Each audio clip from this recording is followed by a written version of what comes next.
Word Balloon is brought to you by the League of Word Balloon Listeners.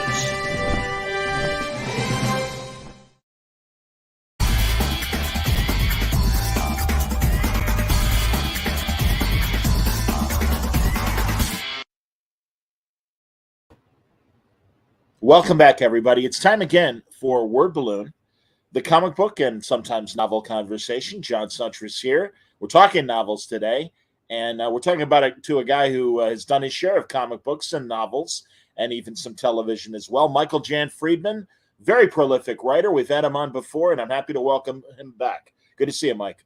Hey, good to see you, John. Thanks for having me on. Absolutely, man. I love what you're doing with this group of superheroes. Is this part of the writer collective Crazy Eights, or is this some Crazy Eight veterans that are involved in this superhero anthology? It's Crazy Eight and Friends. So Good. there are 10 of us now in Crazy Eight, and I believe there are six writers that we brought in, people we know whose work we admire. We brought in to complement ours. That's excellent, man. It's Phenomenons Volume 2, and a Kickstarter campaign that really, folks, is in its last 2 days. So you really got to jump on the stick here. In fact, I will, as we're talking, Mike was kind enough to give me the link. I will put it in the chat, and I will also put it on the screen here so everyone can follow along. And maybe I was confused, Mike. Is Museworthy Incorporated? Is that your writer imprint? Yeah, that's my personal. That's my corporation. Okay, cool. Yeah, so Museworthy is when I do an anthology with other writers, I do it through Museworthy. When I do a solo project, I generally just do it under my name. Very cool, man. Now this is prose, but again, there are several like superhero comic book writers that know what they're doing and stuff. But the premise, and I'll let you expand. Essentially, it really is a modern look at superheroes, literally starting, I guess, from the economic collapse of the early aughts. Correct?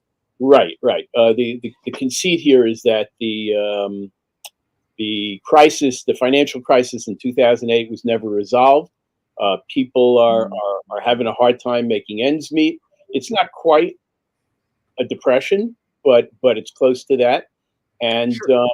What's happened in that situation is a group of, we'll call them American oligarchs, have taken advantage of the situation to cement their power and their fortunes at the expense of the common man. So we're all rooting for the common man, right? So a hero arises to represent the interests of the common man in a lot of different ways, and he's called Grey Guardsman. He's the first of these heroes, and he inspires a whole generation of them. He doesn't have any powers to speak of, but others do, and they're inspired to come out and use these powers against these American oligarchs who we call the captains of industry, and that's how this superhero world gets started. That's great, man. And really, I'm a big fan of George R. R. Martin's Wild Cards from back in the day, which continues to this day. And I think what you're doing with Phenomenons is very reminiscent of that in the best way. And again, rattle off your roster, and I'll put up the Kickstarter page while we're talking. But tell us who else is providing stories for these books. Well, we've got Peter David, who people will know from comics as well as books. Paul Kupperberg. Russ Colchamiro, Aaron Rosenberg, Glenn Howman, Bob Greenberger, who was my first editor, by the way, at DC Comics, Mary Than, Hildy Silverman, and let's see, who am I? Oh, Jeff Thorne is one of our new members. Oh, sure. Jeff writes Green Lantern, so people ought to know him. But in addition to that, he's done a lot of television work on Librarians and on Ben 10, and so they'll know him from that as well. And Sure. I know I'm leaving somebody out, and they're going to be upset with me, but in Well, addition, Keith, and I never know how to say his last name. right. Well, so in addition to our Crazy Eight Oh, people, excuse me. we have Keith R.A. DeCandido, the man with the longest name in fantasy literature. And we have Michael Burstein, who's a perennial Hugo and Nebula nominee. We have Alex Segura, who wrote Secret Identity, which is a novel that's getting a lot of play, and deservedly so lately. We have Veteran of DC and Archie Comics and among others and everything. Yeah, I know Archie or Alex is he's a good friend. Absolutely, man. right. So let's see. So we also have Marie Vibert, who's an up and coming science fiction writer, mostly short stories, but starting to do some novels as well now. And she's somebody you really have to catch now because she's a rising star. We also have Ilsa J. Bick, who writes some of the most intense fiction I've read anywhere. I have to take a shower after I read her stuff. It's just great. And then we also have Dan Hernandez. Dan was the co-writer of Addams Family 2 and Pokemon Detective, right? So he was with us in the first volume as well. He's with us in the second, and he is actually probably as tickled as anyone to be in this anthology. And That's outstanding. Go on. At everybody. Okay, very cool. And I'm looking at as I'm scrolling around the page. I just wanted to see.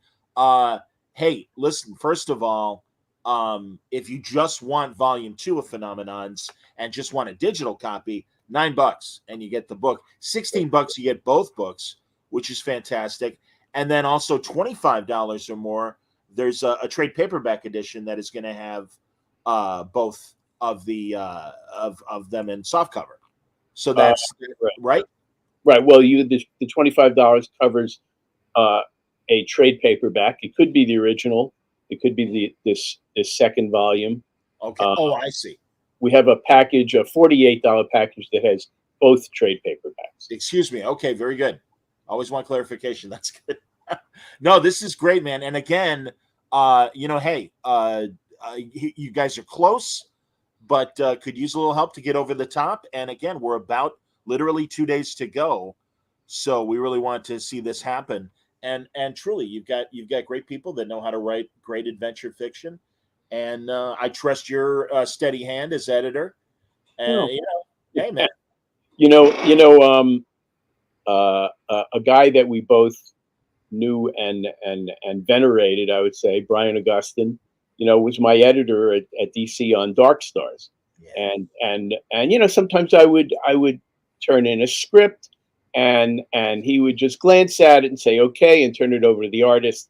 And I said, don't you want to take a closer look? And he would say, you pick the right horses. All you have to do is let them run. And this is how I feel about Phenomenons. In our first volume, that's what I did. I said, here are the parameters. Don't do anything silly. And everybody came up with an inspired story. I mean, great stuff. And of course, what's in it for me? I get to read this stuff before anybody. That's what's in it for me. This, I expect the same, in this second volume. If you try to put too many limitations on writers, I think they don't feel comfortable. They're not going to do their best work. So I tried to minimize the restrictions and the parameters and just let them run wild. And they've been great. They've been great. That's cool. Are there new heroes in Volume 2? Are there new heroes? I didn't hear the whole question. Are there new from Volume 1? yeah, I'm assuming we're going to see some of the same heroes we saw in Volume 1. Are there new heroes represented in Volume 2, or is it the continuing adventures, or both? Or are there any heroes that will, yeah, I mean, one hero who will be new to the second volume is called La Sombra, the Shadow. That's a female Latina hero, and she'll be written by Alex Segura. Outside of that, I don't think we'll have any new heroes. I don't think at this point, because everybody's so invested in the heroes they've come up with originally. You know, I mean, okay, Keith, I'll tell you, is just, he says this is something he's been hoping to do forever. Have a hero who manipulates light in the Bronx. It's his perfect character. So I think that's Mary hilarious. Sad is also very invested in her character, whose name is Sarcastic Fringehead. You're not going to find. We didn't have to look too deeply to know that no one in comics had ever written a character called Sarcastic Fringehead. We weren't going to be stepping on anybody's toes. And one of the things that's great about the collection of stories that we have is you do see some characters who are reminiscent of those you've seen before. Like, for instance, Paul Kupperberg is writing a character named Torque, and Torque is a super speedster. And you might say, well, I don't know, I've seen super speedster stories before. I've seen a lot of them, but you haven't seen this one. The way he writes this character, and the character's personality is very original. Can you be very original? I guess it's original. And if you think you've read stories about speedsters before, you haven't read this one, I assure you. And Yeah, then we have crazy, just characters that you can't imagine, like Marie Viber's character, Lipstick Lily, who's actually on the cover of this second volume. Lipstick Lily fights crime in Cleveland, no less. She fights crime with an array of specialty lipsticks. okay. I've never seen that. I've never seen that, and yet she pulls it off. She has this character who works by day for a cosmetics company, and knows the properties of what she's dealing with, the chemicals she's dealing with, well enough to create all. She's there in the with the red jacket in the background. Okay, sure. I wanted to bring this up. Absolutely. This is from Keith's blog, and indeed, back our Kickstarter. There you go. And I'll. That's why I moved over to the left a little bit so we can see it. But no problem. I don't want to block out Mike. But there you go. So, go ahead and block me out. So I'll feel at home. Believe me. Is So my mic better? My mic was, I guess, breaking up for a second. now it's much better. Yes. Okay, good. Excellent. No. Hey, man, we want to be both sides of the conversation. We want to be clear. So, Right. and no, this is terrific, man. No, you're right. I can't think of a lipstick. God, that would make great for Batman's utility belt, especially the capsule version. He would have room for lipsticks and stuff. That's good. Right. And right, for lipsticks. She pulls it off, though. She pulls it off like you believe it. This That's woman's amazing. crime with lipstick. Outstanding. Hey, you already got a sale from Wayne, and my buddy Brian, great radio man, is saying she's liptastic. Brian, good voiceover actor. I'm sure he's done his share of voiceover roles for games and animation and stuff. So no, I'm glad among our people joining us tonight. Very cool. So anyway, we have a range of characters and a range of styles, and we have people who are a little bit tongue in cheek, and people who are grim and gritty, and I like that. I like when you have an anthology. I like the idea of going, from the lighthearted to the solemn. I think it's better for the reader too. You don't want every story to be the same. Sure. You know. No, I get it. Absolutely, man. And again, it's based on what I read in the first volume and stuff. Like I said, if you like wild cards, I really think you'll like Phenomenons. And again, I think these characters are in the hands of people who know what they're doing. When it comes to designing the heroes, and again, you look at the covers and stuff. I'll bring back the cover of Volume 2, for example. Did you commission any artists to come up with the look? Who did the cover, for example? The cover of the first one was done by Caio Cacau. He's a Brazilian artist who does a lot of my covers and a lot of my work.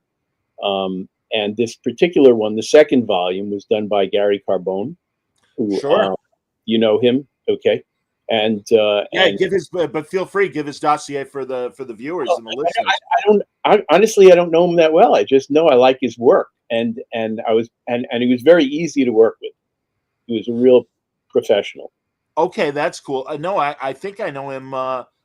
Again, I want to say a name that I think comic book fans are aware of. And really, if you're in the Peanut Gallery and feel like giving the background, but these are great people. And it's funny. I was trying to bring up the photo of the first volume as well, and I will during this conversation. But yeah, man, no, I think it's great. I hope people will support it, the campaign, and truly, your writer collective of Crazy Eights has written a lot of cool stuff individually and also in anthologies and stuff. So you guys are experienced hands at this. I mean, not only for your own stuff, but certainly other anthology collections over the years. Right, absolutely. It's funny when I first started writing professionally, I did everything backwards. They said get a what was it? Get a publisher first, then get an agent, or I don't know. I just did it backwards. And then they said, start out by writing short stories and then work your way up to a novel. But I never wanted to do that. I was like, no, I want to write a novel. Why am I writing short stories? And besides, I didn't think I was any good at them. So my first published work was a novel. And in fact, I don't know how many novels I wrote before I even tried to write a short story, probably for a Star Trek anthology. But once, like in the last several years, I really got the urge to write short stories, and I published a few short story collections, kickstarted those as well, and I've really fallen in love with the short story, which is, after all, the really the best format for science fiction. I think is the short story, I because you agree. get the science fictional point across, right? And you get in, you get out, and pound for pound, I think it's the best format. I agree, and also especially now that we're in the digital reading age, and I think short stories are terrific that way as well. And you're on the go, you're commuting, you're traveling or whatever. It's great to get into a story for part of your flight or in your hotel or whatever. And I know convention season coming up, so I'll be reading my share. I mean, this is really when I do my short story reading and everything is during the summer. And yeah, beach reading or whatever. If you're lucky enough to be near a lake or the ocean or whatever. No, I'm a massive fan, and man, I'll tell you, and I know we're well past our school years, but that was like the great thing once hitting my 20s and my post college years was like, oh, I could read for pleasure again, and I don't have to worry about these textbooks and these other Right. stories that you got to read for the classes and stuff. So no, I think that's great, man. And here I've got this is the first volume cover for Mhm. Phenomenons. Right. So So that's right there. We have Grey Guardsman is in the front. To his right, the bluish character, that's Paul Kupperberg's Torque. yep, Behind him is Michael A. Burstein's Red Sky. And this is a guy who can do something that Michael calls chrono backing, where he can travel back in time 15 seconds. He can't do it all the time. He has to sort of regenerate, but every so often he can do that. Yeah, strategically, sure. That's certainly helpful. Absolutely. Hilarious. Yeah, yeah. Many's the time I wish I could have done that. Gotten what do they call it in golf? Oh, a mulligan. A mulligan. A mulligan. Criminal mulligan. I love it. That's Right. fantastic. Yeah. Or that great scene in Galaxy Quest. It's like what's the point of going back 12 seconds? Yeah, Okay, right. one bad mistake. Absolutely. No, that's great, man. Well, again, I really everyone the crawl is right there in terms of the Kickstarter URL, and I've got it as well in the comments, and I'll put it back up in the comments. There it is. So yeah, and yeah, it's in the chat. So if you at least it's in the YouTube chat. So Hmm. if you're watching via Facebook, please go to my Word Balloon YouTube channel. Also, and you'll forgive the plug, but I finally figured out how to monetize the videos, Oh, and yeah, I know that's a big step forward. So I've got I got the tip button as well. But really, hey man, honestly, if you got to choose between one or the other, let's give Mike the money. And seriously, man, no, it's a good book. I'm well, just doing my bullshit here, and everybody support the book. Come on, man, you know, absolutely. one of the things that I take very seriously, and the reason that we started Crazy Eight in the first place was, my abject fear that we were going to lose the connection between reader and writer, right? I mean, you don't really need a publishing company. You don't really need a bookstore. I love bookstores. Don't get me wrong, but 100%. what you need is a reader and a writer. And I think readers have certain talents as well. I think it takes a certain talent to be an effective reader, particularly in a science fiction and fantasy framework. You have to have a receptor that not everybody has. And I was scared that we were going to lose that. And I felt like I was letting down all the writers, sort of like, that scene in Macbeth where he sees, all the descendants of Banquo, right? And I felt like I was looking back and saying, all the writers that came before me going, Mike, what'd you do? Drop the ball, Mike.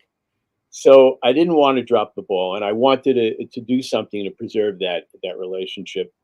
And every time we do an anthology, or particularly an anthology, I feel like we're preserving a tradition, and for our good, for the writer's good, for the reader's good, and also for the good of all those people who are just starting to read, maybe who've never read science fiction and fantasy, and and they deserve a chance to get in there and enjoy it the way we have.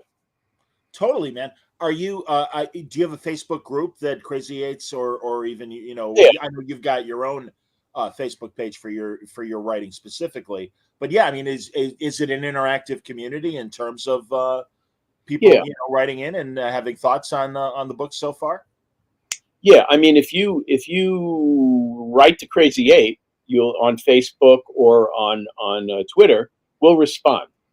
Usually it'll be somebody other than me, somebody who has some vague idea of what they're doing on social media. But yeah, we will respond. It is interactive, and Very and, and cool. by the way, so is the Kickstarter campaign. If Of you course, yes, you know yes. you write to me, I will respond, and try to do so on a timely basis. That's great. Phenomenons Volume 2 will be released next March. Yeah, Right? yeah. Next March, well, it'll be released to backers Right. next March. It'll be a few Right. weeks after that we release it to the reading public, but backers will receive it by March. Okay. This first volume, actually, the hard copy, the trade paperback, hasn't gone out yet because I was a yeah, I'll say I was a victim of COVID. I never got sick, but we were unable, as a group, we were unable to attend conventions. We're finally going to be attending a convention in July, so Which I one? get a shore leave. It's in Oh, sure, the Baltimore, Star Trek. Yeah, yeah, yeah. right? It's a fantastic convention. Everybody should make it their business to at least once get down to shore leave. It's great. And very What city and what weekend? Forgive me, Mike. it's it's in July. I want to say like around July, mid-July, like around Okay. 15th, 16th, around there. Okay. And it's just north of Baltimore.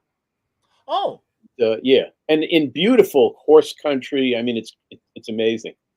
There's also the world's best barbecue is right near there. Let me tell you. I mean, wow.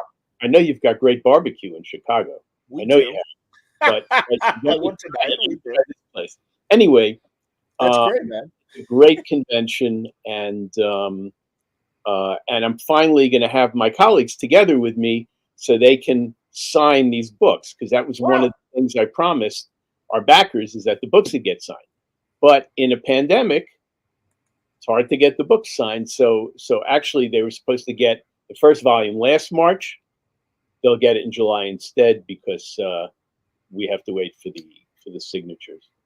Very cool, man. Well, and again, mentioning shore leave will easily July 15th through the 17th. Everybody listening, the viewers can see the dates there. But that's terrific, and of course, now this gives me the opportunity to talk a little Star Trek with you, because Okay. forgive me, Mike, I can't help it. And truly, man, it's been a pleasure these years reading so many of your novels, so many of your Trek comics, of course, Dark Stars as well. All of this is on the table, everybody. So if you have Trek questions for Mike, if you've got Dark Stars questions or any of the DC comics that he's written over the years, and I forget if you wrote Marvel as well, Mike. I did a little bit of stuff for Marvel. I did a couple of issues of Marvel Remix, which was with the editor Ruben Diaz, and Marvel Remix. Was a retelling of classic Marvel stories, and I got to rewrite the Fantastic Four. What was it, 55 to 56? Galactus. The Silver Surfer. Doctor Doom steals the power of the Silver Surfer. Oh, even better. Good Lord. I love that image. Absolutely, man. Oh, when he's got the cosmic powers in his hands. Absolutely. And Silver Super's at his feet. Yeah. With my friend Sal Valuto was the penciler. Sal's an amazing artist, and we had a lot of fun with that. But yeah, I've done a little bit from Marvel. I did what was it there? 2099 Oh, book. sure. I love that imprint. Yeah. Right. I did a few stories in their anthologies. So a little bit. That's cool. Now they've been revisiting the 2099 books every now and then in the last couple of years. So that's excellent. Well, obviously with Strange New Worlds up and running, I am curious if you've been watching and what your thoughts are, but also really want to talk about Legacy in particular for your Star Trek novels, which is a great Pike post menagerie timeline story. Pike is on Talos 4 with Vina, and Spock runs into the adversary, which is right there on the cover. And there's Chris Pike there in the background and everything. Yeah. But I love that, man. I remember well. Good Lord, 30 years ago. Sorry, Mike, not to age us, but 92 when that came out. Yeah. It's crazy. Yeah. The artist, the cover artist, a guy named Keith Birdsong, who has since passed away, but he always needed a model for his characters, and if he couldn't get one from movies or television or something, he would get one from he would hire a model, a studio model, and use them. In this case, he used Jack Palance. Wow! Right. And just gave him a mustache and the hair, and he was good to go. So yeah, because I kind of described them that way in the novel, and so he used that one. Which now that you look at it, you go, oh yeah, that is Jack. Absolutely, that's hilarious. Now I know I've seen that photograph of Nimoy in that pose before in other publicity stills from Paramount, and then man, Jeffrey Hunter, who. Hey, listen, I really love what Anson Mount is doing. I do. Okay, that's great to hear, and we'll get into it. But yeah, man, I mean, we were all I think, so intrigued, and I'm sure you obviously as well, when we first saw the menagerie. And who is this character? What do you know? People that are newer to the franchise might not realize that even though the cage was made first, it wasn't picked up by NBC, and it was never shown to the public, other than, I guess, conventions like Shore Leave, where I think Roddenberry had like a black and white print of it for years, and then finally, sometime in the '80s, they got a color print. And I remember very well, that was like a big, special syndicated TV event. Here's Gene Roddenberry presenting the very first Star Trek story, The Cage. Right. Well, as a complete story, yes. The footage obviously was used in the two-parter, but where we met Pike in the chair, Yes. and so most of the footage was used there. But as a separate entity, that's right. We couldn't see that until later on. But yeah, Pike always intrigued me. And something we did, like at DC Comics, we did Star Trek stories, and we had the license to do the original series when I was working there. Yeah. The freelancer, we had the original series and we had Next Gen, and I did mostly Next Gen stories. But every now and then, I would do a original series story, and I did one with Pike. And what they did is they realized at one point, hey, we don't have likeness rights. Oh. So what are we going to do here? So they gave him a mustache. And there's a line. There's a line in one of the episodes. I forget which one, but something about how Pike would look with a mustache in one of the Strange New Worlds episodes. Oh, that's interesting. I think that might be a reference to. Because I know in the first episode, I was going to say first issue, because of course comic book people. First episode, I guess he's debating whether he wants to go back on duty or not, and you see him all straggly and stuff, and he's got the beard and everything. That's hilarious. But yeah, I can't. And especially Jeffrey Hunter. I can never. I mean, he's got to be clean cut, Jeffrey Hunter. I mean, my God, he's always that.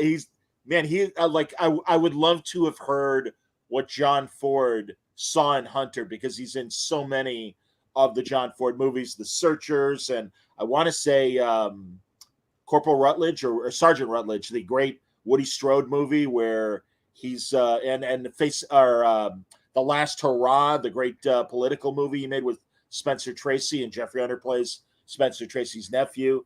Yeah, I mean, like I said, I'm a big fan, and I just that idea, especially the way he was presented to us in both the flashback images from Talos 4, as we know, during Menagerie, but also in the cage, of a burnt out captain who's just like, as he says, and man, I so miss Dr. Boyce. Yeah. New Worlds. Yeah. What's that? You agree? Yeah. I would have loved to see Boyce. Because they have that mentorship relationship that's different than Bones and Captain Kirk. And he, Hunter says that moment, he's like, I'm tired of deciding who gets to live and who gets to die. And that's really, like, you just feel for Pike in a very quick moment, and you get his character, and it's like, oh, I want to learn more about this guy. And again, that's why I was so excited when you wrote Legacy. And again, people, you can still buy Legacy. It's available on Amazon, and they're not stupid. And certainly, I would imagine. I wonder if it's going to get a new cover dress with Strange New Worlds up and running now. I don't know. Probably not. Well, first of all, it costs money, so not so sure that's going to happen. I don't know how many they sell. No, I don't think that'll happen. But the only I was thinking about, why don't they have Boyce? Why don't they? And I was thinking maybe it's because they want us to focus on the relationship between Pike and Spock. And if they and Pike is sort of Spock's mentor.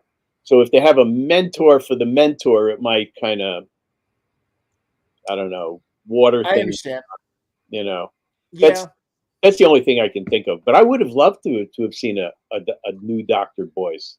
as much as I like seeing Dr. Mabenga, and forgive me if my apartment buzzer might go off another time during our conversation, but I would have almost preferred. I love Dr. Mabenga. I mean, another guy that, especially in syndication, they would easily snip out the Mabenga scenes in the 2 or 3 episodes he appeared in. So it's great that he's in there. But it's like, oh, maybe they could have done what they did with Robert April and made it a black character and still had that mentorship. But no, you're probably right. They do kind of probably want Pike to be the old vet and Spock Yeah. being the young guy.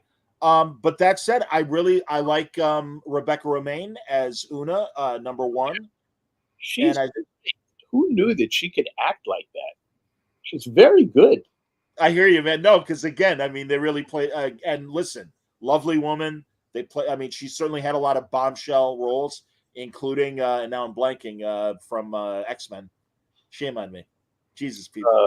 Oh, she was blue. Yeah, she is blue and she shapeshifts. Shame on us. I'm sure Wayne or somebody else in the chat's gonna go dummy and so and so. So, good lord. Yeah, Shame we'll on get it in a second. But anyway, yeah, and I mean that femme fatale movie where she was like a spy. What's that? I was just saying she's great. Yeah, she's excellent. I agree with you. So yeah, what do you? I mean, I'll be honest, and this is me, Mike, and you don't have to comment beyond Strange New Worlds if you don't want to. I honestly, new Star Trek has frustrated me. Discovery, I think they were getting it wrong. Even Picard, and a mistake. Thank you, Wayne. Wayne. Oh, right, Mystique. Of course it is. Thanks, Wayne. Ah, I'm so dumb. Anyway, I really wasn't connecting with Discovery, and sometimes you and again, as someone who's we're older Star Trek fans, it's like, well, you just don't get new Star Trek, and it's like, I guess I don't, but thankfully I think they listen to enough of us where like, we kind of like that it's a group procedural rather than focusing on one character. And it even seems like Discovery has nudged into that direction, and Picard as well, where everybody involved is like, kind of, they've got a role and they're competent or whatever, and they're not just looking to Pike to solve everything, as it seemed like with Discovery and Michael Burnham. I mean, this show really, I love that it's episodic. I enjoy these new characters. And for the most part, I'm okay with some of the legacy characters they're bringing back. But I got to say, in general, 6 episodes, I'm enjoying the show. What do you think? Me too. I mean, it started out a little uneven, but usually it takes, like half a season before you even start to hit your stride. And Discovery wasn't, I thought, I thought became much better in the second season. And after the first couple of episodes, it really started getting good. And I kind of think of it as comfort food. Yeah. This is basically the Star Trek that we grew up with, but in a more sophisticated, presented in a more sophisticated way. And it's the same kind of episodic, self-contained story. Yes. I think there are a couple of things I quibble with. Like the Gorn. Yeah. Is Kirk gonna really have a rapprochement with the Gorn if they eat people? I don't know about that. And there are some other things, but for the most part, I really like it, and I'm very, partly because of the script, partly because of the director, partly because of the actors. I love the Pike character. He's written well, he's directed well, and the actor Anson Mount just does an incredible job with him. He's the most appealing Star Trek captain I've ever seen. He's great, and his range is incredible. He does so much with a look, a quirk of his mouth. I mean, just spectacular.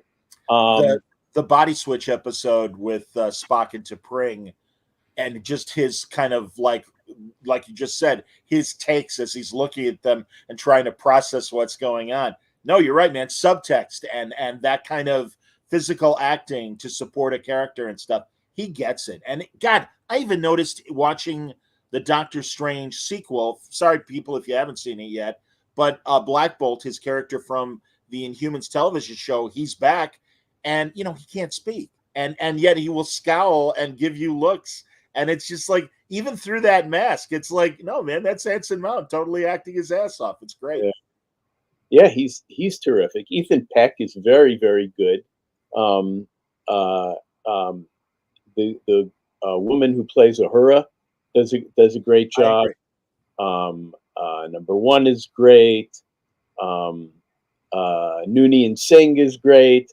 I think they're treading a fine line between being too referential to the original material and not being reverential enough. I think they're right where they need to be. Oh, that's interesting, because honestly, 6 episodes in, and I'm sure eventually we'll get to it, I've yet to understand why La'an needs to be a descendant of Khan.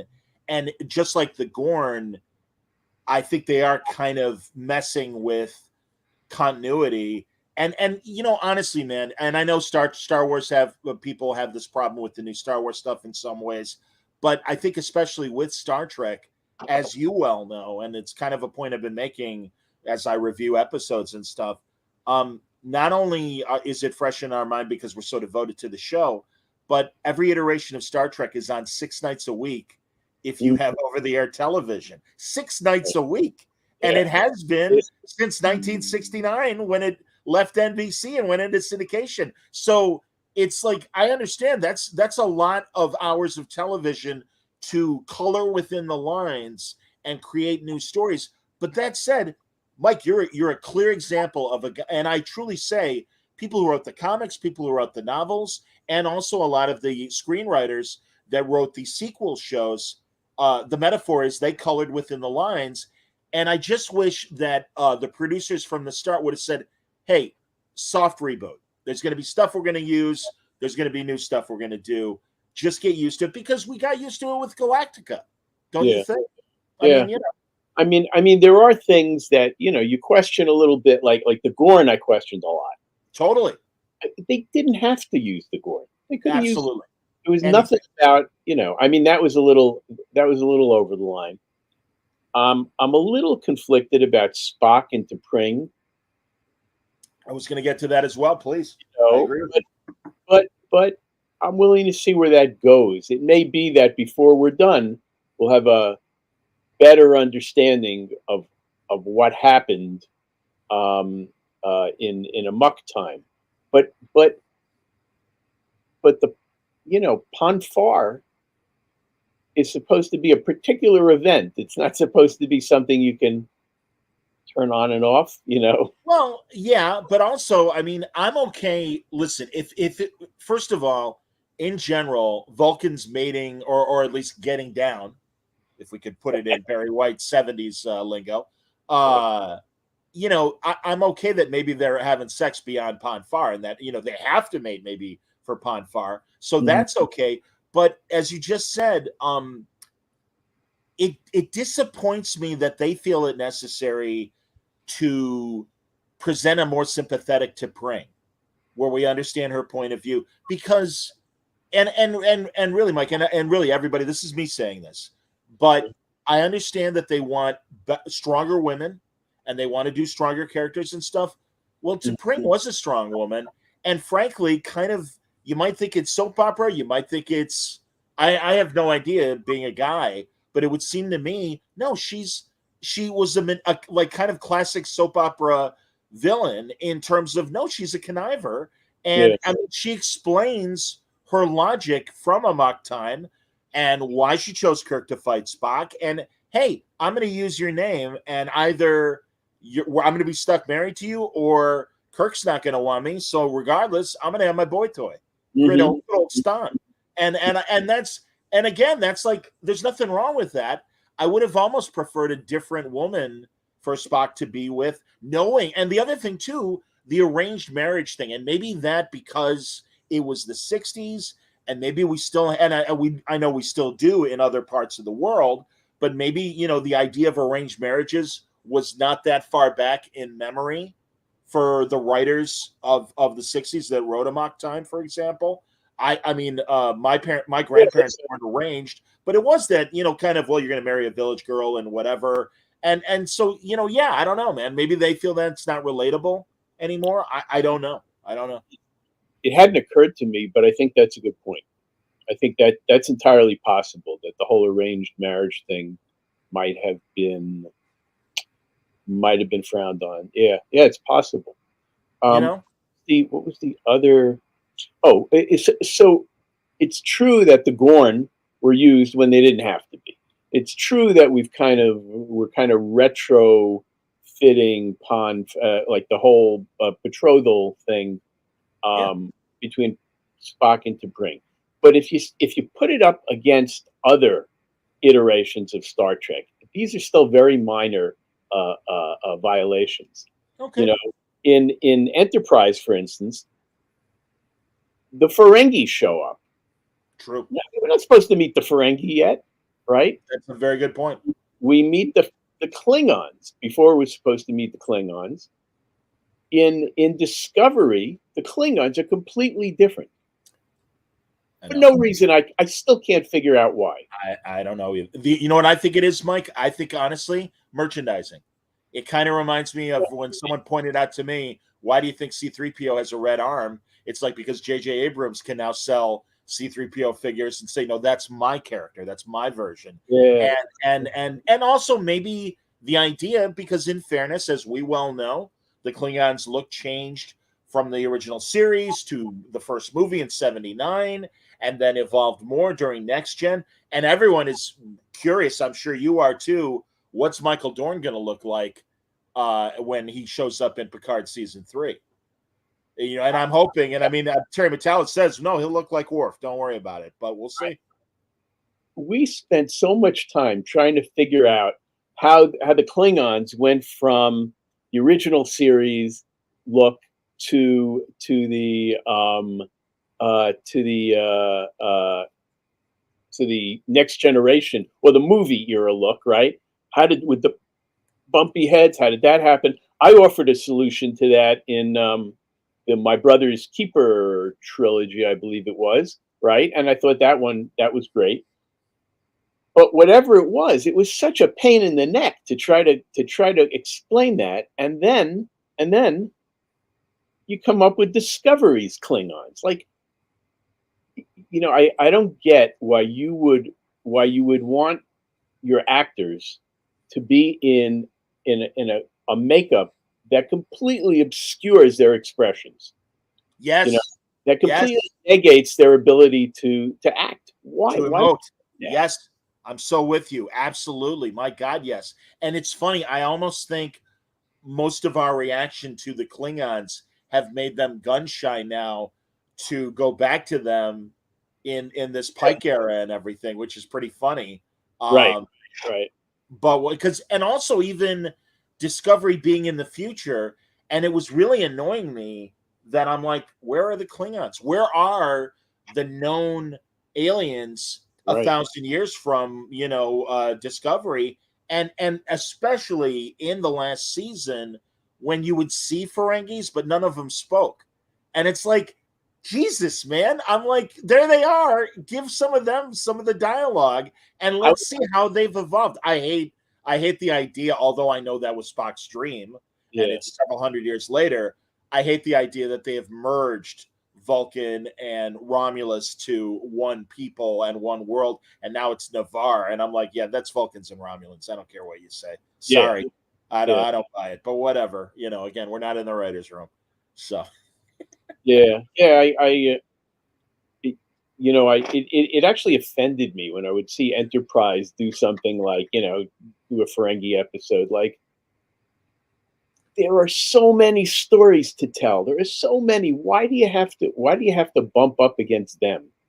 Um, it's almost like they had, like they were internally directed to bring in other elements of Trek. You don't have to. Just tell good stories. I also suspect that UPN, the network, because especially hearing Braga and Rick Berman say, hey, that first season of Enterprise, we wanted it on Earth. And we wanted to explain the galactic politics from an Earth point of view.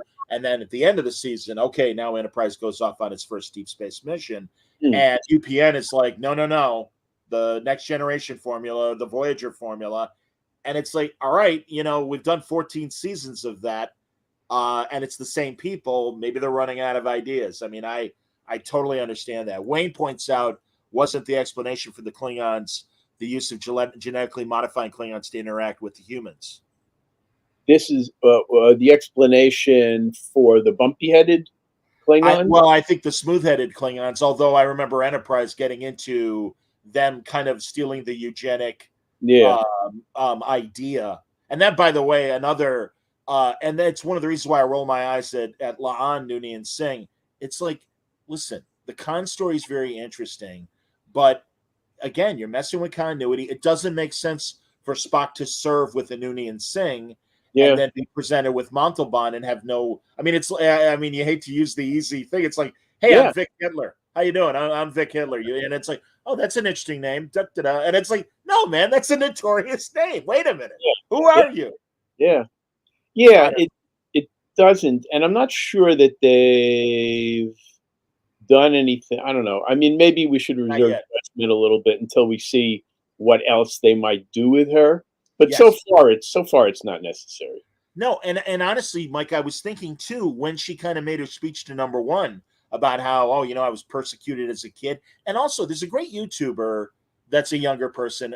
Their name is Jesse Gender, and they made the point that this attitude towards eugenics is kind of discriminatory, and I didn't really, again, us being older, and maybe you thought the same thing. I'm like, well, this is only 20 years after World War II and the Tuskegee experiments and all the things that were happening 30 years earlier with not only Germany, but even in America, they were playing with eugenics. And that was the attitude of don't mess with DNA. Don't mess with, don't try to create a perfect race. But I do appreciate the modern point of view of, well, that's bigotry or whatever. If they want to have that debate in this Pike era, and man, I hate to get so granular, I'm okay with them having the debate, but I kind of still want Starfleet to make the wrong decision because I kind of liked how when Bashir was presented as genetically enhanced, Starfleet's like, hey, wait a minute. We got a problem with that. And that it was an oh shit moment. And it, again, I don't think it shows any sort of backward attitude. I really, and also the other thing that bothered me in that first episode of Strange New Worlds was that instead of just cosmetically making them look like the aliens to infiltrate them and everything, that they did genetics. And it's like, well, wait a minute. It's okay for Starfleet to do it. But it temporarily, but that doesn't make sense. But that was something that they've thrown out there. What are you going to do? It also doesn't. I mean, when you make genetic modifications, they don't take immediate effect. It doesn't change the way you look when your cells are, doing different things. It takes a while. If it's ever going to happen, it takes a while. So they still had to do surgery, right? Or actually, I guess I'm not clear if they did. I don't think they did. Interesting. No, right. They didn't because Spock's ears started to change again. I thought, given what they established, and we can take issue with that, but if you could accept what they established, it was very funny that Spock changing back. Sure. No, and truly, God, and even the body swap of episode 5, they're handling humor well. And I even pointed out, original series had Naked Time, and that was a great episode, but very early in the run. This was much better than Next Generation's Naked Now. That was goofy, but literally was like the third or fourth episode, and you're like, way too early. We don't know these people yet. Right. These guys handled it really well. And also, that's when Ethan Peck, to me, moved a notch ahead of Zachary Quinto's interpretation of Spock, because he really deftly played both types of characters very well, and that really impressed me. And I got to say, I'm getting more used to him, and also I'm glad even though he'll scream occasionally and he'll have a human moment, I really felt in the short trek and also the portrayal of him in Discovery, I just felt it wasn't very Spock-like, but at least in this show it is. So even with these little quibbles about continuity, also, I mean, listen, I love Jenna Bush. I think that's her name. Forgive me, everybody, if I'm getting it wrong. Nurse Chapel, the Yeah, actress who yeah. Chapel. My God, she is just hypnotic, and I really She's good. She's good. and she's fun. But really, it's like, all right, that's going to be the Majel Barrett character in 10 years. I don't buy it. Well, you know what's interesting is you have two Majel Barrett characters, and they interact sometimes, right? It's pretty funny. You're Um, right about that. Yeah, number one originally played by Majel Barrett in the pilot, absolutely, and in the Menagerie two-parter. there was a character in the original series who would sometimes be a red shirt. He was an actor who would sometimes be a red shirt and sometimes be a commanding officer or something like that of another ship. And I forget his name, but he played more than one character. And in one of the novels, I think it was The Disinherited, which I wrote with Peter David and Bob Greenberger, we have the guy meet himself. We have the two characters meet the two characters played by the same actor. That was fun. We That's also cool. in another book we had Kira and um, mental block and Kira and The Vedic, Michelle Forbes character Ensign Rowe. and Roe. Kira and Roe were basically the same character. Roe was going to go on to the next series. She Yes. decided not to, so they had to come up with another Roe. Essentially, we did a book. Peter and Bob and I wrote a book called Wrath of the Prophets, where part of the story, it's a buddy story between Roe and Kira. They're working together. So, whenever you can do that, it's fun. And I'm sure they consciously said, "Oh, these are the two Majel Barrett characters. Let's have them interact." No, that's fun. I think Uhura as a cadet is a lot of fun, and also I like that she's going through as a cadet rotations in different departments because she was very. I mean, that's the great thing.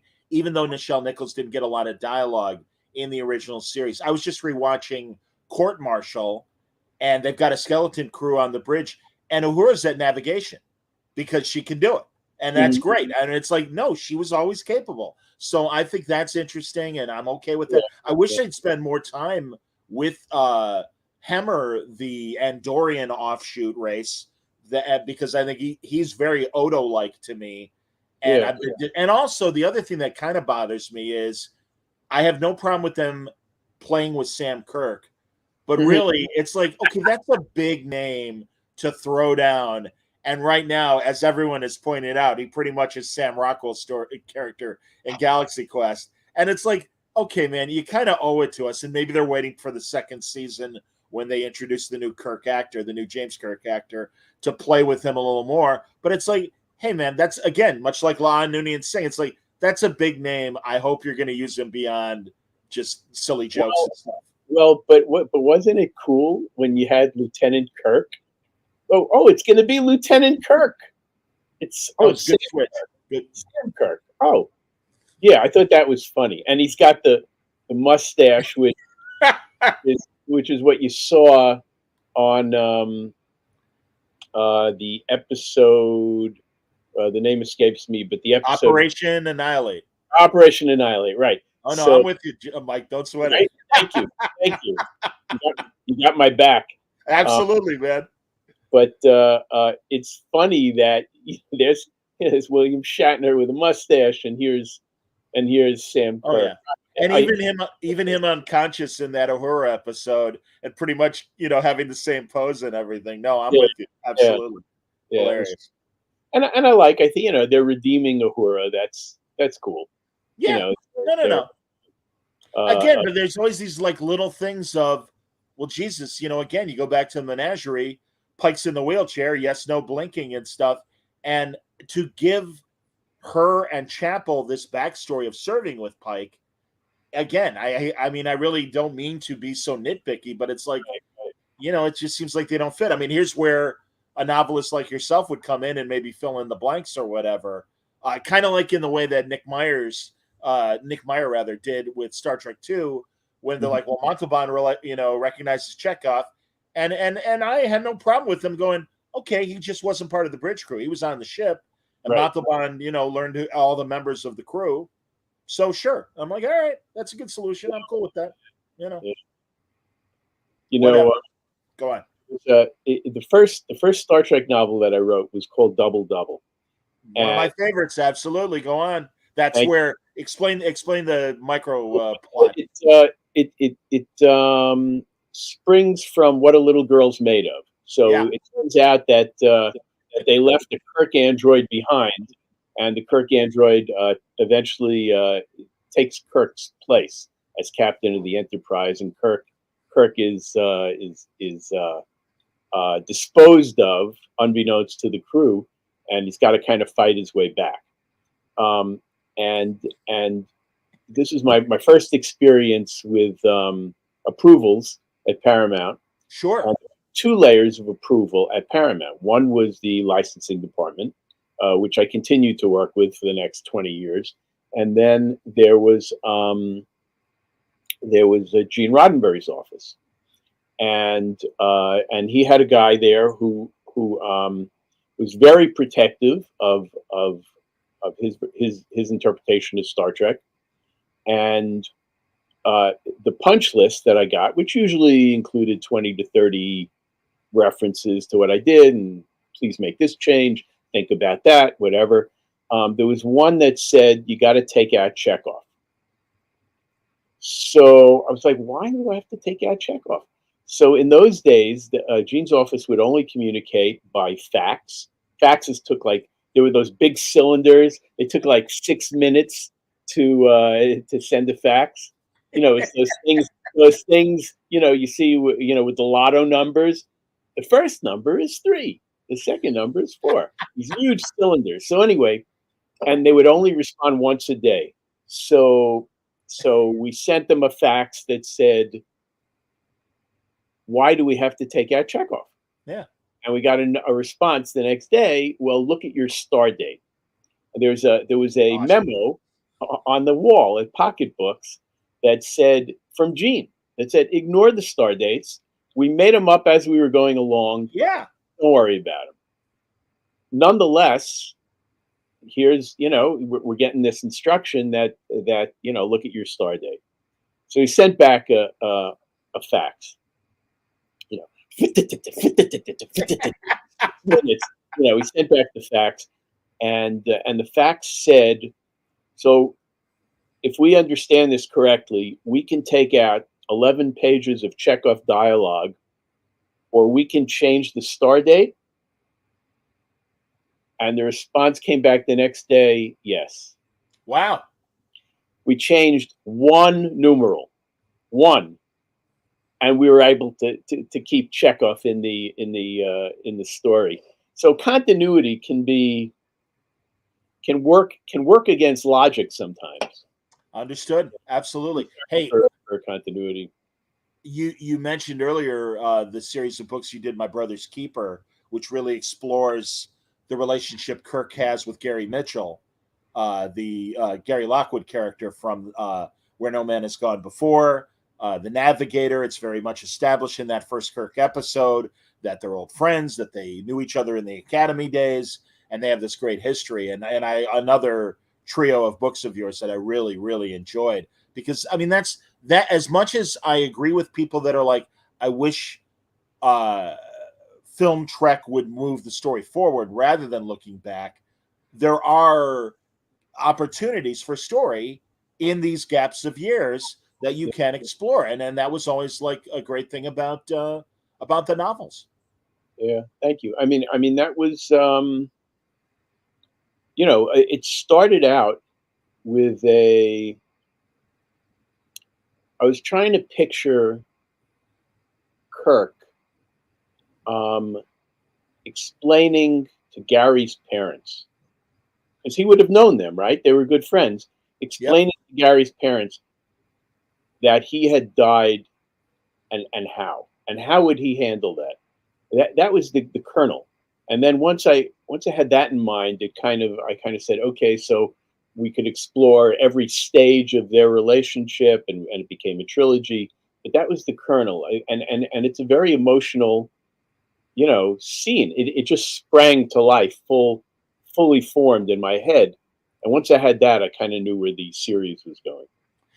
I'm glad you bring up that aspect of the story, because it makes me want to ask you this question about new Star Trek. And really, Mike, I appreciate, because I don't want to put you on the spot, but I am interested as a veteran Star Trek writer. Go ahead. What another thing that annoys me about some of the new stories is, Mhm. and in fact, I even made it. I'll see if I still have the picture, but I call it trauma drama, where really, here it is. I think, yes, there you go. Because every introduction of every character is like a 12-step meeting, where it's like truly, like, I mean, like Uhura. Okay, we don't know her own backstory, but hey, she gets to hang out with the officers. She's in Pike's thing, and it's like, hi everybody, I know I'm new to the group. Let me tell you about how my parents died. It's like, come on, man. No Right. way. I mean, and even just, and certainly Discovery is even worse with that. But and Picard. But yeah, and thankfully, God, the last two episodes have been reasonably trauma free from a Yeah. personal Right. standpoint. And it's Right. like, look, I don't mind you informing to a degree, but I just, especially in Discovery, it would drive me nuts where it's a real crucial mission moment. Hey, we got to get this thing done. And Saru is talking to Birmingham about how the Vulcan ambassador doesn't have a crush on me anymore. And it's like, is this Star Trek or seventh grade? Get back to work, you know? There are a couple of things. I mean, first of all, overall, I love Strange New Worlds. I think it's comfort food, and it's well written and well acted in Yeah. general. And there are a couple of things that make me crazy. So in one episode, we find out that Mabenga's daughter is in the pattern buffer, Yes. which I think is cool. It's a cool idea. I'm not sure it has legs. I'm not sure you want to leave her in there forever, but um, but so she's in the pattern buffer in one episode. In the next episode, he gets to go on shore leave. He goes fly fishing. Fly fishing. His daughter's in the pattern buffer. That's how you're spending your time. That seemed weird. Like Mike, there's a bag full of problems with the pattern buffer, and also, and especially as someone who's worked on next generation stuff as well, it really takes away that Scotty, relics episode of, hey, look what Scotty did, the miracle worker in action, figured out a way that is uncommon, and not only in Strange New Worlds, but even in Discovery, they went through a barrier and put everybody in the pattern buffer, and I'm like, okay, you took something that was really unique and cool, and now it's made it this common thing. And in fact, I was mocking the idea that poor kid is in the pattern buffer of McBenga's, and saying exactly what she said in this last episode, because it's like, hey Dan, I think you already read me that chapter, and yeah, how long right, have I been in there? And right, also, someone even did the other, and I understand, because listen, a lot of Star Trek technical science is mumbo jumbo that is made to serve the plot. But it's like, well, wait a minute, if like, oh, even more so when they were playing Enterprise Bingo and they had the gum, and then they reconstituted the gum in the transporter and it got right. its flavor back. It's like, no. and How and like, happened? Yeah, yeah, and it's like, listen, the transporter is not a magic box. It does a very specific thing, and you guys are fucking around with it. And it's like, you're yeah. taking away, like I said, these great moments that frankly don't need to be there. And also, how about M'Benga not having trauma? I don't know. Maybe have a couple more characters that don't have trauma and join Okay. Starfleet because they're happy to be there and they're willing to serve. I don't know. Right, right. And then the other thing is, I mean, actually, somebody who seems a little too happy is Ortegas. Ortegas is like he's going. This is our only chance. It's our only chance. You can do it. And she'll go, yeah, I don't know, maybe, I don't know. Let's see. Why don't we give it a shot? Like it's like, A lot of snark. is that the person that you want in the helm chair?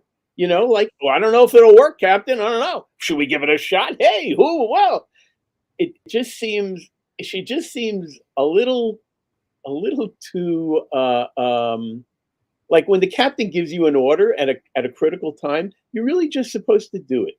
Yes. Maybe you have an expression on your face, but to say, "Hey, you sure you want to do that, Captain?" You know, a little. I have a feeling that Ortega's will change over Oh, time. interesting. It's my Maybe. prediction. I think she'll change a little over time. I think it's okay for her to be irreverent when she's not sitting in the helm chair. Right, in the right moments. Sure, sure. No, I'm with you, man. No, and frankly, I hope you're right about maybe character development, because I point to Discovery where first of all, Burnham is the most insubordinate junior officer until she finally becomes the captain. But even then is talking back to the president of the Federation with no tact at all. And also Tignataro. I mean, Yeah, Jesus, man, both of them. It's like, hey, I mean, and especially in that second season where Pike's the captain. Oh, no disrespect, sir. Hey, maybe you can sit in the brig after we get out of this problem. And also, they're in space. I mean, I love the people. Well, Starfleet really isn't military. No, it actually is. And also, maybe not the Marines, but maybe at least the Coast Guard, right. and Yeah, right. maybe less of an offensive military unit, but it's like chain of command, and yeah, your captain's giving you an order, and again, Burnham, no, Captain, we can't do that. Oh, really? That's interesting. Why don't you sit in the brig for a while and rethink that? I don't know. Right, right. No, no, I agree with you. I mean, it doesn't have to be militaristic to have a chain of command. Right. That's just any you have a chain of command in your Office. I don't know, in your Dunkin' Donuts. There's a Sure. chain of command, right? Sure. So Manager says something, the worker's got to do it. Absolutely. yeah, would you put up out the donuts there? No, I don't think so. Right. Oh, you want I to do that again? I guess that might work. Yeah, right. I was thinking instead of that, I'm gonna take a break. Okay? It I just don't know, man. And again, I suppose they think they're making themselves more relatable to the audience, but and again, I do think it's getting better. I do even think Discovery really, I think, is leaning, if not more episodically, kind of in that direction. And there were a couple episodes like Tilly taking the cadets on the away mission and stuff like that. But I really hope that the success of and the immediate love of Strange New Worlds will be like, maybe this is the way we ought to do it moving forward. I hope they're thinking that way. I will say Strange New World surprised me in that, I was always critical of Discovery being in that gap in the past. And I was saying, why don't we move into the future? Like, just we're boldly going. What are we boldly going back to where we were? Just go forward. So I was happy to see Discovery move into the future. But looking at Strange New Worlds, I have to say, I don't have that objection. That it's back in the past, and that we're filling in a gap. It doesn't feel that way. It feels familiar Fresh. and Yeah. and fresh at the same time. Agreed. No, and really out of the out of 6 episodes, with the exception of the Gorn episode, because really, I especially when it happened with the Gorn, I'm like, the title is Strange New Worlds. We want to see new. There's 10 years of space between Pike and Kirk to show us more of first contacts that the Federation was having before Kirk's time. And so Mhm. there's an opportunity to really develop new things. And for the most part, they've done it. Again, with the exception of the Gorn, which I guess Akiva Goldman, they've explained many times, he really wanted to revisit the Gorn. He's one of the guys, so so be it, I suppose. We'll see what happens.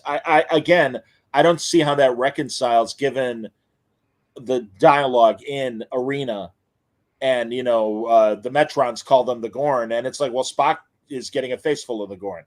Yeah, So yeah. Why do we need to? Why does it have to be the Gorn? What is it about the Gorn? And if Kirk knew what the Gorn did to people, you know, how would he ever advocate, you know, getting together with them? It's just wait, you eat people? You eat yeah, yeah.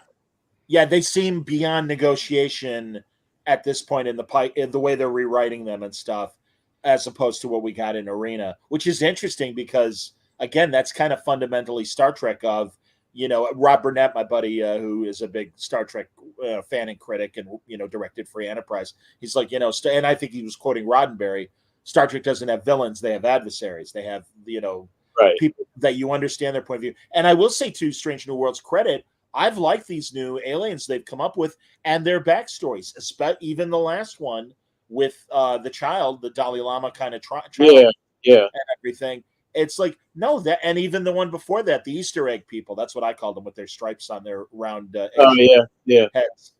But it's like, all right, and even the first one, although I don't know what warp bombs are. I mean, that, like, it's like, it's like, all right, like warp engines, I get. Warp bonds, I don't know what they do, but okay, whatever. It's a Yeah. cool, you know. So Although it's kind of interesting, they were saying that it didn't make sense that they would use warp fields for bombs first. But I don't know. I don't know. You're right. I mean, what's a warp bomb? The I, yeah, one thing again, if you had told me that, for instance, in this last episode, if you had told me that they were going to take the cloud minders and kind of rejigger it and turn it into a slightly different episode, and you'll still like it, I would have said no. Oh no, that's we've seen that, right? But sure. they did it. But that even though they almost unabashedly used a lot of the Cloudminder stuff, um, they changed it, and I liked it. Well, even this, although it had a different outcome, reminded me too of this last episode, A Taste of Armageddon, where Mhm. they walk in and it's like, well, this is the way we handle things in our society. And of Right? course, Kirk would have none of it and be like, Prime Directive be damned. Well, now you're on your own. Good luck. I Right. love that. I mean, that is so Kirk. But Yeah. also, I loved Pike's inclination of, oh, I got to save this kid. And it's like, no, you're done. He's screwed. It's you can't do anything, and him like being disgusted, but like I can't do anything, and that's great. And truly, that was like very Yeah. adult, and Yeah. also I think bold to show in a way that Enterprise used to frustrate me, that the humans don't always have the answer and can't solve the problem. So yeah, no, again, as nitpicky, frustrated I get with these little things, I have to say in general, it's like I finally can look forward to a new Star Trek episode every week, and that's taken literally 4 seasons of Discovery, 2 seasons of Picard, 5.5 years of new Star Trek, where it's like, and that's why, like you were saying earlier, I can appreciate it's like, well, it's still the first season. It's like, yeah, but it's the same people, and it's like they've been doing it wrong with these other shows, and it's like now they finally understand what they should be doing. I But think yeah, they should be. But it happens with every series. you're right. You're right. Discovery took a while. Enterprise. I wasn't a big fan of Enterprise in general. Okay, Um, but it took a while with Deep Space Nine. It took a while with sure. Voyager. They just kind of, They got to find their voice. yeah. I don't know why exactly that was, because you're right. I mean, it wasn't their first rodeo, but Yeah. it still took a while. No, Um, but again, it's like, all right, but I mean, God, there's, as far as I'm concerned, in general, there's 6 for 6. I've liked all 6 episodes. Um, oh, I was gonna a real because again, I appreciate you coming on. I don't want to take too much of your evening, but if I can ask, what do you think of the Orville? Or I, are you watching the Orville? I'm not. I saw the Orville. I saw the first season of the Orville, and I liked it. I thought it Okay, was. I thought it was. Uh, I thought it was. It was pretty good. It was funny in spots. I didn't yeah, like all of it, but it it it actually did when it was most Trek like. I thought it was pretty good. I haven't seen it lately, although I intend to. But then I intend a lot of things, I'm frankly. hip. No, a lot of TV to watch. Yeah, exactly. Good first world problem. A lot of entertainment. It's a lot, and I'm working my way through The Expanse I these was gonna days. ask. Okay, You okay. know, I love The Expanse. I think it's great, unexpectedly great, and I'm almost done with the fourth season. Wow. Uh, Okay. and yeah, it's terrific. I now subscribe to every possible premium channel there is, so like every possible thing. It's about, it's like $4,000 a month to I'm watch hip. TV. I know. I'm the same way, man. No, believe me, I know. And thank God I can kind of justify it doing interviews and talking to the people that make these shows.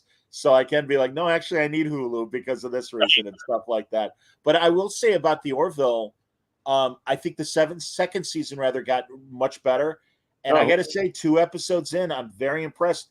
And I keep saying, because I really want it to happen, I think Disney's got a sleeping giant of a franchise that if they really put the effort behind it, not only can they make more Orville television, but maybe even Orville movies eventually, because it's all the old Trek, or it's many of the Trek experienced guys who I can appreciate from a new Trek standpoint. You want fresh voices, but I guess because it is different enough that they are finding new ways of telling Star Trek like stories. And also, I think, much like we were saying, finding the balance on your show, I think they've tempered the humor to be part of it, but lean more into, it really should be an action and adventure show. I know initially, McFarlane wanted it to be a half-hour show, mm-hmm. and maybe it was going to be more balanced with comedy. And they're like, well, it's kind of expensive. We really would prefer you make it an hour show. And now I think they know what they're doing. And God, again, 2 episodes in, I rewatched the second season, and a couple of the two-parters are very, very good and very, very Trek-like. And truly, 2 episodes in, it's like, I think they're doing a hell of a job, and it's a good show. Okay. Yeah, So, yeah, yeah. I mean, I want to see it, and I thought they found a pretty good balance pretty quickly. I, you know, but you have to have that science fiction yeah, uh, uh, um, high concept for it to work. Because just as comedy, it can't. You agree. can't sustain that. There's just so many jokes you can tell about space travel. No, absolutely. And they on the first episode back, they leaned into a storyline from season two. The second episode was definitely its own thing, and it was terrific. And I got to say, I've heard Braga and Seth MacFarlane in interviews, and also David Goodman, who's was a former Trek writer and now and has been with the Mhm. Orville all 3 seasons, and has even written some of the comic books of the Orville. They know what they're doing, and truly they're very proud of this third season. They're like, hey, we got a lot more money, so they're like mini movies, and I get that feeling from their effects. And again, like you said, good high concepts, really good, strong sci-fi adventure procedurals. Here, Wayne says the Orville needs to stay away from lame jokes and cultural references. Yeah, yeah, I hear you. I hear you. But again, they don't bother me as much as they clearly bother Wayne, but that's all right. That's Yeah. okay. I mean, But a lot of it has to do with whether or not the joke lands. If it's funny, you go, "Oh, great," and if it's not funny, you go, "What were they thinking?" Because if you have a story with a science fiction concept and it's not funny, it's okay because you got that concept. If you focus too much on the jokes and they don't land, you've got nothing. I absolutely agree. And also it's something I think that was wrong with, and not to pick on it, but well, first I'll say that a lot of the Judd Apatow movies will have moments that feel like improv, and you're supposed to think it's funny, but it's just that kind of, oh, you're scratching your nose. I was going to scratch my nose. Well, go ahead and scratch your nose. No, and it's like, come on, that's not funny. It reminds me of bad improv where it's like, all right, we're Right. singing really loud and really fast. But also, even in the Ghostbusters movie, they kind of break into those little moments. The female Ghostbusters movie, and it's Oh, like, and again, I kind of noticed that with Seth sometimes too. Like even their bad guy alien race worships a god named Avis, and the red haired helmsman Gordon is like, Avis, like the rent a car company, and it's like, all right, it's hundreds of years in the future. yeah, How do you know? yeah, Come on. yeah, yeah. Like So like only Avis you're going to think of hundreds of yeah, years from now. exactly. I, And it's like, all right, whatever. I don't even think of them now. So what was that? Yeah. That's true. That's totally true. That's funny. And Wayne says, even though, he's got a problem with the lame jokes and cultural references, the Orville's still a better show than New Star Trek. No, I agree, man. Well, and again, I will say that Strange New Worlds at least is going in the right direction. Yeah. And let's hope that enough of the audience that well, actually, I even saw Kurtzman in a recent interview say we are listening to the audience, whether whether it's positive or negative. Everybody in the writers' room is well aware of what people think of the show, and that's good because I mean, you don't want your audience to dictate, but you do want them to like what you're doing. And again, Star Trek is, like you said, it's meat and potatoes, man. It's like we've gotten comfortable, much like Star Wars as well, with a way to tell that particular story, and we want more of it. And also, again, I point to your dozens of novels and comics that you've written over the years in Star Trek, where you can color within the lines and still, despite having to be vetted by Roddenberry's office in Paramount, you always succeeded, man. I mean, truly, I could go on. I'll wrap things up now, unless there's more that you want to say about any new Trek and everything. But truly, you're one of the guys that really understands Star Trek, and writes great creative stories that evoke thoughts and plot points and previous things, but give us new stories. Well, thank you. I appreciate that. I mean, in a way, I like writing original stories, but I also like having those limits, because those limits are walls that you can bounce off of. You can come up with ironies that you couldn't come up with without what's been established. Understood, man.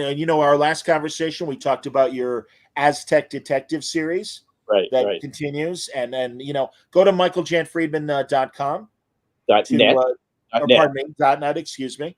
And check out the list, or even, go to Amazon and just put Mike's name in there, and you will find dozens of books that absolutely deserve your attention. Oh, I didn't know about this. Did you write this Thawne trilogy in the Star Trek novels, or is he just making an observation that doesn't involve you? It doesn't, but okay. I actually did write it's a long story. I wrote a Star Wars trilogy that was not published because of some business reasons. They were in between the first and second movie, and the first movie had tanked when it came to licensed revenues, and they didn't want that to happen again. And this was part of the 26 book, the originally conceived 26 book New Jedi Order series with the Yuuzhan Vong, and this is going to be part of it. And then they realized, wait a second, it's more important that these hardcover novels do well, and because they're kind of bellwethers for how merchandising is going to go with regard to the second movie. So we don't make that much on publishing anyway. Let's get some of these new Jedi Order books out of there, and not compete with ourselves, so that the hardcovers do better. And so I was a victim of that, but not really, because I mean, they paid me. They were very professional about it, and I really have no complaints. But so I did do a Jedi trilogy. I didn't do that one. Okay, apparently Kevin Anderson did that trilogy. Okay. Wayne is informing me. Thank you, Wayne. Nonetheless, I'm happy to take credit for it. Way to go, man. Great Thawne trilogy. Well, like I said, you don't need to do that, man, because again, all someone has to do is look you up and see some of those great books. And I absolutely recommend My Brother's Keeper trilogy. Double Double is fantastic. Of course, Legacy, which I threw up there. And truly, not only yourself, but DC Fontana wrote an amazing Pike novel, Vulcan's Glory, that Rob Burnett reminded everybody, you like Una? Well, you know where that story came from? DC Fontana. And it's kind of lousy that she being such two things, and forgive me, but pointing out the obvious. First of all, everyone wants more representation, especially from women. Here is one of the true cornerstone writers of Star Trek lore who gave Una her backstory, and for them not to even have, at the very least, special thanks or dedicated to the memory of Dorothy Fontana, something Right. like that. And to really just be like, well, that's just one of the stories. That's lousy. And I'm really underlining that. But also another woman, and forgive me, I don't remember her name, but in 2008 wrote a fantastic Pike book that both took place in the future in Talos 4, much like your own story, and then also really carved out his backstory from childhood to his first 2 5-year missions on the Yeah, Enterprise. It's great. It's fantastic. sounding familiar. I can't. Peter David also wrote a Pike. Oh, I No, didn't realize that. yeah, Oh, yeah, wow. yeah. I'm trying to remember the name of it, and I can't. But he definitely wrote a Pike. I'm gonna have to find and really, I should ask you to put me in touch with Peter. I met him only a couple times at conventions, and have told him how much I loved all of his Star Trek output, in addition to his comic book work and everything. Great Hulk writer, great Spider-Man writer, but and yeah, and a great Phenomenons writer. and a great foot indeed. And that's what I was about to say. Absolutely. As we wrap up and remind people again, right now, this is the Kickstarter campaign for Phenomenons Season of Darkness. That's volume 2 of Phenomenons. Less than 2 days of this as of this recording. And I'm going Yeah, to hustle to get out the audio so the audio people still have time to maybe support it. And here's the fine first cover as well. But a great collection of superhero short stories, all original ideas and characters, edited by and contributed by as well Michael Jan Friedman, our guest today. Mike, seriously, as always, I really appreciate you coming on and blathering about Star Trek with me. That means a lot, But and hey, man, I mean, there's more on the table. So whenever there's something new, if we can, find another excuse of having a new talk, and everybody go to Shore Leave coming up in mid-July, the 15th through yeah, the 17th, and see all the Crazy 8 people and help support their fantastic stuff. yeah, yeah. We would appreciate it absolutely, and please take a look at the Kickstarter campaign. It's